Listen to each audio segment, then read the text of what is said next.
ang kanilang sinasabi totoo, i-quote nila yung Ephesians 1:4. Ang argument nila doon, kasi isa lang ang author niyan, si Pablo pa rin. So ibig sabihin, yun talagang iniisip ni Pablo nang from the beginning, before the foundation of the world. Ipapasok nila ngayon na sa eternity, before the world was, may pinili na ang Diyos sa kaligtasan. Pangpatunay, basahin mong Ephesians 1:4, according as He had chosen us in Him before the foundation of the world. So dyan ang dalawang verse na yan, i-partner nila para ma-convince nila ang tao, ang mga new Baptist believer, na tama ang kanilang paniniwala. Ganyan lang yan. Tatalon sila sa kabilang bakod para makuha nila ang empathy ng tao. Ang pagka-innocence ng tao parang bitag. Dala ka agad eh. Kasi dalawang verse na yan na ginagamit ng Calvinist, 2 Thessalonians 2:13 at ang Ephesians 1:4, very powerful yan to convince the innocent believers ni Christ.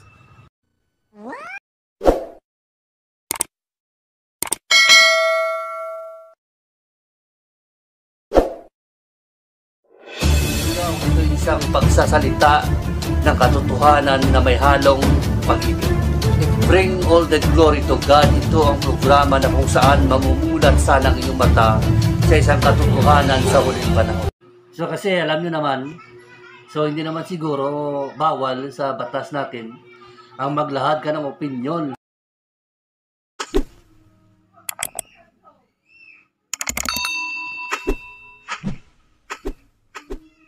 Good morning mga pre. Sa lahat ng narito nakasubscribe sa channel, good morning sa lahat. At bago tayo mag-start, click ang subscribe, i-share ang channel, ring the bell para ma-notify kayo ng YouTube. At ngayon mga kapatid, i-quote natin ang very interesting na verse na ginagamit ng Calvinism para i-interpret sa kanilang gusto. Yung verse na favorite verse nila kumbaga. At dahil doon na-quote nila ito, lagi nilang minimisinterpret. Ako nagsasalita ako in advance kasi na-check ko ang kanilang interpretation. Hindi sumasang-ayon ang Bible sa kanilang interpretation, pero pabor sa Calvinism na belief. I-quote natin ang 2 Thessalonians 2:13. And then, kukuha tayo ng mga references sa Bible directly para makita nyo kung tama ang kanilang interpretation. So, tignan natin. So, ang verse na kino-quote nila is 2 Thessalonians 2:13. 2 Thessalonians 2:13. Ikunin ko lang ang putol na bahagi ng verse na ito para kunin natin, i-emphasize natin ang gusto nilang palabasin. Itong verse na kinokot ng Calvinism sa kanilang mga textbook, sa mga libro, and then i-represent nila ito, inihahanda na masarap na pagkain. At pag nabasa ito ng mga newly believers na wala pang karanasan sa kanilang belief, dito nila nakukonvince ang mga bagong believer ni Christ. Nakukuha nila ang alamong interest ng mga tao na Christian at ang atensyon. Nakukuha nila yung desire ng tao, ng Christian sa verse na ito dahil sa kanilang misinterpretation. Nakuha nila ang mga taong bago lang ng Christian. So itong verse na ito, i-quote natin 2 Thessalonians 2:13. Ipatuloy natin, pasok tayo dito sa because God hath from the beginning chosen you to salvation through sanctification of the Spirit and belief of the truth. Yun ang kalahati ng verse kasi ang dugtong nun sa una, sabi, but we are bound to give thanks always to God for you, brethren, beloved of the Lord, because God hath from the beginning chosen you to salvation through sanctification of the Spirit and belief of the truth. Dito sila nakakuha ng idea na i-sanctify ka muna ng Holy Spirit bago ka maniwala ng katotohanan. Yun talaga ang nakaka-amaze sa kanilang ano, kasi wala namang tama sana sila yung sinasabi nilang dapat i-sanctify ka muna ng Holy Spirit, i-regenerate ka muna ng Holy Spirit bago ka sumampalataya. Okay sana yun na naisipin nila kung nakasulat dyan, true sanctification of the Spirit before believing of the truth. Before believing of the truth, tama yun. Pero nakasulat, hindi naman ganun eh. Ang nakasulat doon, choosing you to salvation through sanctification of the Spirit and belief of the truth. And ang ginamit, hindi before. Kaya wag mo nang ipilit ang gusto mong mangyari, pero hindi yun ang point natin doon. Dito, ang point natin is because God had from the beginning choosing you to salvation. So, undeniably, mayroon talagang election to salvation. Mabasa mo eh. Kaya ito sa churches, mag-ingat ka sa tanong ng Calvinist, lalo pastor ka, Brad. Mag-ingat ka sa tanong nila na, no, Pastor, may pinili bang Diyos sa kaligtasan? Kasi trick yan. Pag sinabi mong wala, basahan ka nila ng 2 2:13, mayroon pala. Wow! God had from the beginning choosing you to salvation. Clear yan. So, ano ka na? Unang punch pa lang, knock out ka na. Pag sinabi mo namang meron sa tanong niya, palalabasin nila tama ang Calvinist. Kasi nag-agree ka sa kanila eh. Diba? Kaya silent ka muna, mag-aral ka muna bago ka pumasok sa pain ng Calvinism na yan. O ito na verse ito, according sa Calvinist, puri natin ang side ng Calvinist. Sa verse na ito nga, because God had from the beginning chosen you to salvation. So, ang kanilang interpretation ganito, para pumasok ang kanilang very foreign belief na ang Diyos may pinili na sa eternity. Gagamitin nilang word na from the beginning. So, ang kanilang interpretation, na ayon sa kanila, ang 2 Thessalonians 2:13, ang nakasulat daw dyan na had from the beginning. Yung from the beginning, eternity yan. Kasi Diyos daw siya. So, sa eternity pa lang, pinili ka na sa kaligtasan. Tapos para ma-convince ka totally na ang kanilang sinasabi totoo, i-quote nila yung Ephesians 1:4. Ang argument nila doon, kasi isa lang ang author niyan, si Pablo pa rin. So, ibig sabihin, yun talagang iniisip ni Pablo ng from the beginning, before the foundation of the world. Ipapasok nila ngayon na sa eternity, before the world was, may pinili na ang Diyos sa kaligtasan. Pangpatunay, basahin mong Ephesians 1:4, according as He had chosen us in Him before the foundation of the world. So, dyan ang dalawang verse na yan, i-partner nila para ma-convince nila ang tao, ang mga new Baptist believer, na tama ang kanilang paniniwala. Ganyan lang yan. Tatalon sila sa kabilang bakod para makuha nila ang empathy ng tao. Ang pagka-innocence ng tao parang bitag.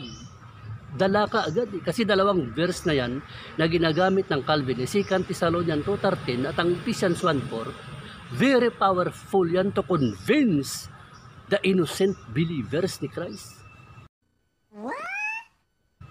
Ano yan?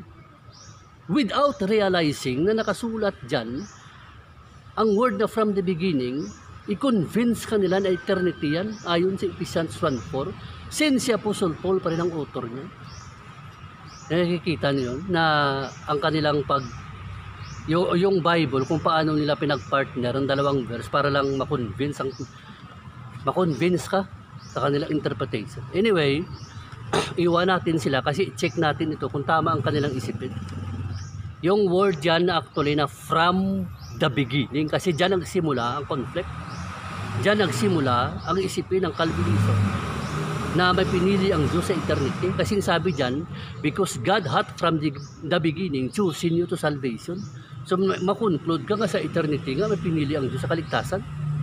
Ikot nilang 1/4 ng Episo. So pag-usapan natin kapatid ang word na from the beginning. Ano ba ito? Eternity ba talaga ito? O baka sa time ito nangyari? Baka na-execute yan sa time o kung sa eternity, di tama sila, di ba? After all, ang from the beginning sa verse na yan, kasi ganito, tulad ng Genesis 1:1, in the beginning, God created the heaven and the earth. So wala question, ang in the beginning, very accurate yan na eternity talaga yan. Kasi ginamit yan, in the beginning, God created the heaven and the earth. So walang problema, kasi nga, ang in the beginning, absolute na yan, na eternity ang tinutukoy niyan. Pero ito iba hindi in the beginning. Ang nakasulat yan, because God in the beginning, hindi naman ganun Hindi in the beginning ang ginamit. Ang ginamit dyan, God had from the beginning. So tignan natin ang mga cross-reference natin sa Bible. Kasi iba kasi ang Bible, pag nagpaliwanag, pag na-quote mo siya, at pinaliwanag niyang from the beginning, hindi klaro, di ba? Walang halong daya. Walang pilitan. Nasa inyo yan, kung maniwala ka kung ito bang from the beginning, sa eternity, o urang from the beginning, sa time. I-quote natin na number 1 na quotation natin is John 15:27. John 15:27, ito nakasulat. And ye also bear witness because ye have been with me from the beginning. So ang verse niyan sinabi ni John, witness kayo because magkakasama tayo, kasama ko kayo from the beginning. Ang tanong dyan ganito, yung from the beginning ba sa book of John na yan, eternity yan? Siyempre ang sagot dyan, hindi. Kasi si John, wala naman sa eternity, nakasama niya ang mga followers niya. Diba? Kahibangan na lang siguro, kasiraan ng ulo na mag-argue ka pa, hindi sa eternity yan, ang from the beginning. Eternity yan kasi nakasama sila doon ni John sa panahon ni Apostle po ni Christ, magkakasama sila sa eternity. Hindi naman ganun, di ba? So pag ipilit mo ng from the beginning sa 1 John 15:27, eternity, kahibangan yan. Pangalawa, 2 John verse 5. Sinabi dito, I wrote a new commandment unto thee, that which we had from the beginning, that we love one another. See? Nag-wrote, sumulat ako ng bagong utos sa inyo, nakasakasama ko from the beginning. Ang tanong dyan, ang from the beginning ba, interpretation nun, eternity? Of course, hindi. Diba? Kasi wala namang sinulatan si John na sumulat siya from eternity sa mga tao yun. Diba kasi yung mga tao na ito, nabubuhay yun in time. Sa panahon na kung saan si Christ tapos na siyang mamatay. Magkakasama sila. So kung i-refer mo yan sa eternity, mali. Ang from the beginning na nakasulat sa 2 John verse 5, sa ministry na ni Christ yan, sa early ministry niya, na after na siya'y na-resurrect. O, diba? So, dyan pa lang, dalawang verse na makukonvince tayo ng from the beginning, hindi pala eternity. Time pala yun, in time, sa tamang oras, sa tamang panahon. Pangatlo, Mark 10 verse 6. But from the beginning of the creation, God made them male and female. So, nakikita nyo ba, Mark 10?